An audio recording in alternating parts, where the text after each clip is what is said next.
ম্যাকবেথের পতন আর উত্থান, এই দুইয়ের মাঝে আছে উচ্ছ্বাসা। উচ্ছ্বাসা মানে মৃত্যু। আমি শেক্সপিয়ারকে পেলে জিজ্ঞাসা করতাম, চ্যালেঞ্জ করতাম, আচ্ছা আচ্ছা মানুষের উচ্ছ্বাসা থাকবে না, শুধু ডাল ভাত ঘর সংসার আর মৃত্যু? Damn, I hate existence. এই ধুকে ধুকে বেঁচে থাকা হেনরিয়েটা, হেনরিয়েটা আরে এই ঘরে এসে দেখে যাও, গৌর দাস বসাক এসেছে, ডেপুটি ম্যাজিস্ট্রেট গৌর দাস। সেই গভীর গর্জন সদা করে জলধর, উথলিল নদ নদী। গৌর, গৌর তুমি আর মনু এলে না, আমার স্মৃতির দরজাটা কেমন যেন হাট হয়ে খুলে যায়। মনু অবশ্য বড্ড উপদেশ দেয় আমাকে, মধুসূদন মদ খেও না। আচ্ছা আচ্ছা গৌর, মদ না খেলে আমি বাঁচবো, থাকতে পারবো? এর চেয়ে বলো না গলাটা ছুরি দিয়ে আমার কেটে দিতে, মদ ছাড়া যে আমি এক মুহূর্তেও বাঁচতে পারবো না। সেই গোল দিঘির পারে বসে প্রথম যেদিন মদের গ্লাসে চুমুক দিয়েছিলাম, হিন্দু কলেজ, হিন্দু কলেজের দিনগুলো মনে পড়লেই বুকের ভেতরটা কেমন যেন খাক হয়ে যায়। তুমি হা হা করে চিৎকার করা শুরু করলে, মধু মধু দেখো কেমন কবিতা ক্রস্টিক, একে বলে ইংরেজি সাহিত্য। আমি বললাম ও তো আমি এক্ষুনি লিখতে পারি। তুমি বলে বাংলায় লিখতে পারবে কি? লিখেছিলাম কেনা গৌরদাস, গভীর গর্জন সদা করে জলধর, উথলিল নদ নদী গৌরদাস। কি মনে পড়ছে? রাজনারায়ণ দত্ত আমাকে সর্বদা বলতো, মধু ভিখারিকে পয়সা দিচ্ছ দাও, কিন্তু একটু গুনে টুনে দাও। আমি মুঠো ভরে যতগুলো পয়সা উঠতো ভিখারিকে দিয়ে বলতাম, রাজনারায়ণ দত্তের ছেলে আমি, পয়সা গুনতে শিখিনি। আমার জন্য কলেজে পালকি আসতো, স্যুট আসতো প্যারিস থেকে কাঁচা, টিফিন আসতো 10 জন ছাত্র যা খেয়ে শেষ করতে পারে না, অজস্র অজস্র খাবার। গৌর, গৌর ওই ঘরটা দেখতে পাচ্ছ দরজা দিয়ে? হ্যাঁ হ্যাঁ দেখতে পাচ্ছ? না না পাশে পাশে মেঝেতে একটা ভাঙা থালা, কয়েক মুঠো উচ্ছিষ্ট ভাত, শুধু নুন আর ভাত। আমার ছেলেরা খেয়েছে, শুধু উদর পূর্তি, ওরা নুন আর ভাত কিভাবে হা হা করে খায়। খাইনি আমি আর হেনরিয়েটা, কেন বিমাসিন আমরা দুটো দিন উপোস করে আছি, দুটো।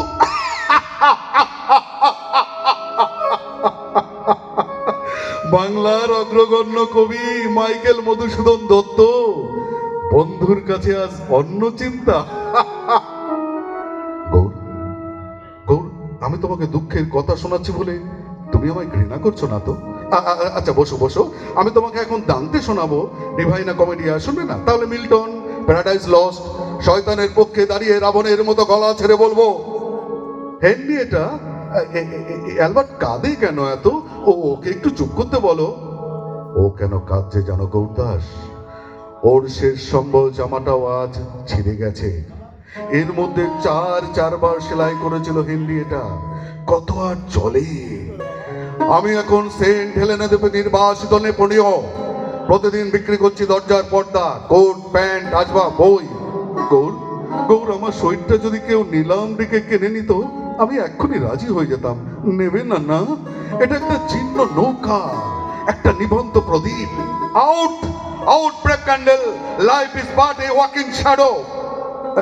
হ্যাঁ কি হয়েছে কি হয়েছে? ও ওষুধ আসছি আসছি হেনরিয়েটা, আমি জানি ওই ওষুধে আমার কিচ্ছু হবে না। তোমার বিশ্বাসকে আমি নষ্ট করতে চাই না।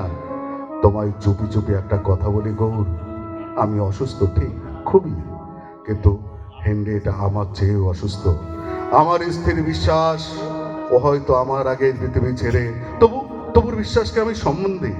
ওর বিশ্বাস আবার হয়তো আমি সুস্থ হয়ে উঠবো, সামলা পরে কোর্টে যাব, হাকিমের সামনে দাঁড়িয়ে বলবো, মিলর্ড আবার আমাদের বাড়ি হবে, মিল্টন আর অ্যালবার্ট নতুন পোশাক পরে স্কুলে যাবে, আমার বন্ধুরা আসবে বাসায়, গৌর দাস বসাক, মনমোহন ঘোষ, রাজনারায়ণ বসু, ভূদেব মুখার্জি, আরো ধরবো, আবার লিখবো, ওরো তবে উরোদয় আমি বিশ্বরমে, গাইব মহাবীর রসে ভাসে মহাগীত, হরিদাসে দেব পদছায়া, তুমিও আইসো দেবী, তুমি মধু করি কল্পনা, কবির চিত্ত ফুল মধু মধু লোহে, রচ মধু চক্র গৌরজন যাহে আনন্দে করিবে পান, সুদিনের অবধি আনন্দে।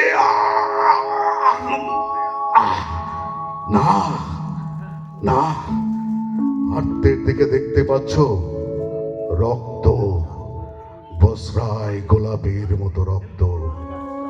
স্বপ্ন শেষ, এবার জবানিকা পতন। করি স্নান সিন্ধু নীরে, রক্ষ দল এবে ফিরিয়া লঙ্কার পানে আদ্র অশ্রু নিরে বিসর্জিত প্রতিমা যেন দশমী দিবসে সব শেষ, ঘরে ফেরা আর হবে না। এরপর সেই অন্ধকার বাসা, টুক করে নেমে আসবে রাত্রি, ক্লান্ত ডানা গুটিয়ে চির ঘুমে ঘুমিয়ে যাবে পাখি।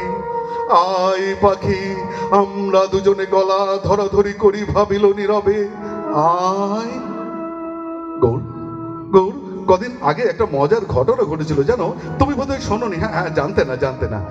দুপুরের দিকে তখন আমি লাউডন স্ট্রিটের বাড়িতে বসে আছি, এক হাতে দান্তে অন্য হাতে কৌনিয়াক। এমন সময় এক বৈষ্ণবীর প্রবেশ। মিল্টন তো দেখেই আটকে উঠেছিল। মলিন বস্ত্র, ধূলিধূসর গা, মাথায় ধুলো, গলায় কুণ্ঠির মালা, শিখা, চন্দন।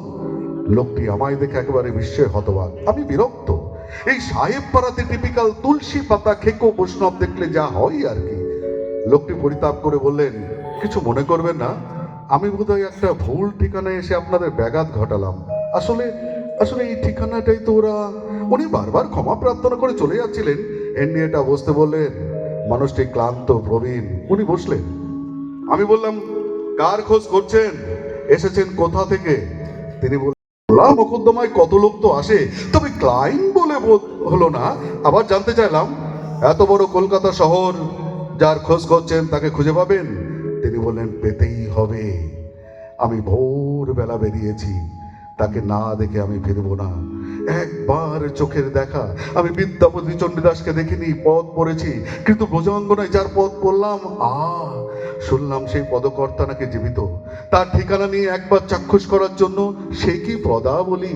নাচিছে কদম্ব মূলে, বাজায় মুরলী রে, রাধিকা রমন। আমি কি করলাম শোনো, ওর দোয়া ধরে পাদপূরণ করে দিলাম। চলো সখী তরা করি, দেখি গে প্রাণের হরি গোকুল রতন। লোকটি না দেখে একেবারে আমাকে দেখে বিস্মিত হয়ে গেছিল। হেনরিটাকে দেখে তো আরো অবাক। এবার তো একেবারে পাগল হওয়ার মুখে। একই কোট প্যান্টুল, এক হাতে ডিভাইনা কমেডিয়া, অন্য হাতে কৌনিয়া। পাগল না হয়ে যায় তার মুখে শুনে ব্রজাঙ্গনা কাব্য। লোকটি 2 মিনিট চুপ করে দাঁড়িয়ে রইল, তারপর বলল, আপনি আপনি শ্রী মধুসূদন? আমি বললাম, দরজা লেখা আছে দেখুন, মাইকেল M.S. ডাট। লোকটির চোখ থেকে গড়িয়ে পড়ল জলধারা। আমার হাত দুটো জড়িয়ে ধরে বলল, জানি না কোন অক্রূর তোমায় মথুরায় নিয়ে গেছে, তবে আমার বিশ্বাস তুমি কোন সাপভ্রষ্ট দেবতা। ফল্গুর মতো অন্তঃসলীলা তোমার প্রেম। হেনরিয়েটা, হ্যাঁ হ্যাঁ হ্যাঁ, কি হচ্ছে? হ্যাঁ, আসছি। হেনরিয়েটা ভাবছে ওষুধ বোধহয় আমাকে বৈতরণী পার করে দেবে। গৌর দরজার পাশে, ও দেখতে পাচ্ছ? হ্যাঁ হ্যাঁ, একদল লোক। হ্যাঁ, তারা যেন পাওনাদার, আমার কাছে টাকা পাবে। মুদির দোকানের লোক, মদের দোকানের লোক, আরো অনেক পাওনাদার। আমি ঠেলাওয়ালার কাছেও টাকা ধার করেছি। ওরা তীক্ষ্ণ ভাষায় গালাগালি দিচ্ছে, শুনতে পাচ্ছ? আমি গালাগাল শুনি, তার চেয়েও বেশি গলা চড়িয়ে দামতে পড়ি। মদ খায়, ওরা ক্লান্ত হয়ে চলে যায়। আমি যতটা মদ খেয়েছিলাম তত রক্ত হয়ে বেরিয়ে আসে আমার বুক চিরে। বাঁচার তো আশ্চর্য সমীকরণ। দেখেছো কখনো গৌরদাস? সবাই আমাকে বাঁচাতে চাইছে। তুমি, হেনরিয়েটা, মনু, আমাদের ব্যারিস্টার মনমোহন ঘোষ এক্ষুনি আসবে, আমায় নিয়ে যাবে আলিপুর জেনারেল হাসপাতালে। আমার কোনো ভদ্রলোকের চিকিৎসা কেন্দ্রে ঠাঁই হবে না। তুমি জানো, হিন্দুরা আমার অন্তিমে আমাকে শ্রদ্ধা জানাবে না। আমি ধর্ম ত্যাগ করেছি, খ্রিস্টান হয়েছি, আর পবিত্র খ্রিস্টানদের ব্যারিয়াল গ্রাউন্ডে আমার ঠাঁই হবে না। আমি হিন্দু কলেজের জয়গাথা গেয়েছি। রেভারেন্ড কৃষ্ণমোহন, ডিরেজন কৃষ্ণমোহন আমার গুরু। ইয়ং বেঙ্গল কৃষ্ণমোহন আমাকে কত উপদেশ দিয়েছেন। এই কৃষ্ণমোহন নাকি জানতে পেরেছিলেন আমি তার কন্যা রেবতীর প্রতি নাকি কিঞ্চিত অনুরাগী। উনি জানতেন, আমি জানতাম না। উনি মতে লিখিত সুসমাচার আমাকে শোনালেন। দেখো মধু, তুমি খ্রিস্টান হয়েছো ঠিক কথা, কিন্তু তুমি তো কায়েত থেকে খ্রিস্টান হয়েছো, আর আমি বারুজ্জে বামুন থেকে খ্রিস্টান। উনি বামুন থেকে আর আমি কায়েত থেকে। জাতের কি মহিমা! আরে বাম নাই। এই জন্য আমি আমার বাবাকে ত্যাগ করেছি, মাকে ত্যাগ করেছি, আমার মায়ের চোখের জলে কপোতাক্ষের জল মিশে গেছে। আমি ত্যাগ করেছি আমার ভাষাকে, আমার বঙ্গভূমিকে। আমাকে আমাকে যদি বেতন সাহেব ক্যাপ্টিভ লডি পরে বাংলায় লেখার কথা না বলতেন, আমি তো লিখতাম না। পুলিশ বিভাগে কেরানি হয়ে এই সারাটা জীবন কেটে যেত। কেরানি পদটা অবশ্য তুমিই জুটিয়ে দিয়েছিলে। আবার তুমি একদিন নিয়ে গিয়েছিলে সিংহী বাবুদের বাগান বাড়িতে অলিক নাট্য রঙ্গ দেখতে। আহা, অলিক নাট্য রঙ্গ প্রাণে নাই সয়। ইংরাজি ছেড়ে বাংলা, আবার বাংলা ছেড়ে নাটক। বিদ্যুৎ সৈনী সবাই কত সম্মান। হিয়ার হিয়ার, এইসব চোকা চাপটা দল বুঝে কাব্য। এরা মেঘনাদ বধ কাব্য পড়ে পয়ার ছন্দে। সম্মুখ সমরে পড়ি বীর চূড়ামণি, বীরবাহু চলে যাবে গিলারামপুরি। এরা ভাষা চেনে না, এরা কাব্য চেনে না। এরা একটা কাজ জানে শুধু তুলনা করতে, কে কত বড় কে কত ছোট। যতীন্দ্র মোহনে সেই মর্কটপুঞ্জে একদিন বলেছিলেন না, বিদ্যাসাগরের এর মতো এত বড় ভাষাবিদ, এত বড় পণ্ডিত। আমি বলেছিলাম থামো, বিদ্যাসাগর আমার চেয়েও বড় ভাষাবিদ। ফ্রেঞ্চ জানেন, হিব্রু, লাতিন, ইতালিয়ান, স্প্যানিশ। আমি বিশ্বের 13টি ভাষায় অনর্গল লিখতে পারি। পারবে তোমাদের বিদ্যাসাগর পারবে? কিন্তু হেমধুতি পরা তালতলা চটি পরায় লোকটি কি আছে জানো? এইটি হৃদয়। হৃদয়। তোমরা বলো বিদ্যাসাগর, আমি বলি করুণা সিন্ধু তুমি। সেই জানে মনে দিনও যেদিনের বন্ধু। আমি আমি আজও বুঝতে পারি না আমাদের এই ধুলো মাটির দেশের মধ্যে একজন মানুষ এত বড় প্রাণ কোথা থেকে পায়, যার জন্য আমরা সবাই টিলা টিলা। উনি হচ্ছে হিমালয়। হেনরিয়েটা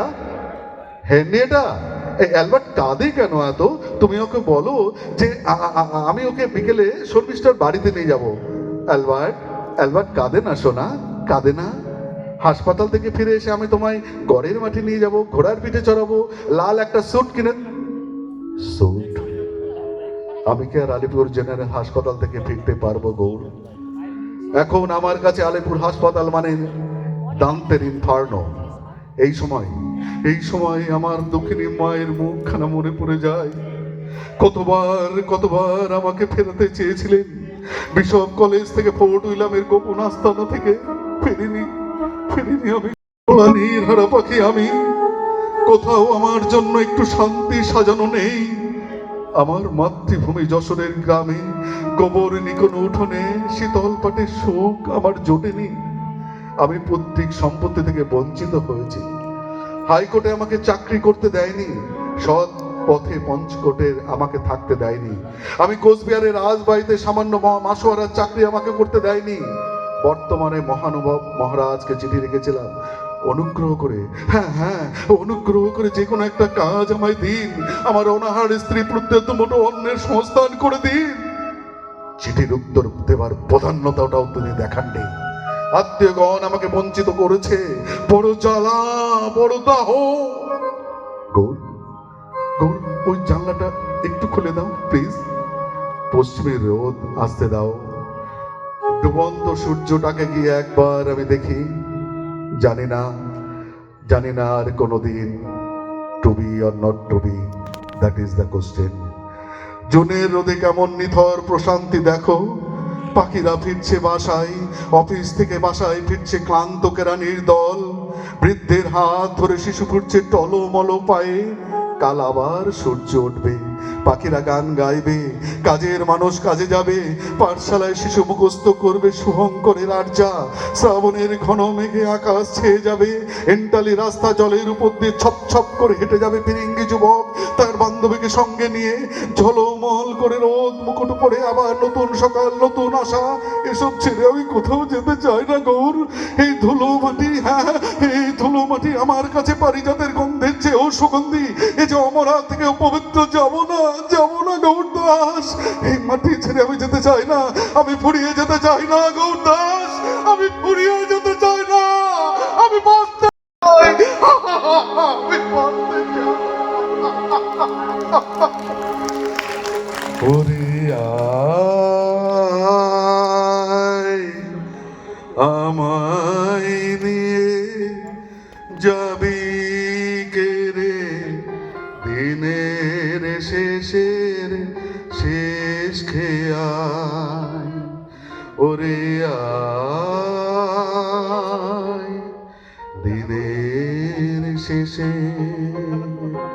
নমস্কার। অসাধারণ অসাধারণ উপস্থাপনা, আমরা মুগ্ধ।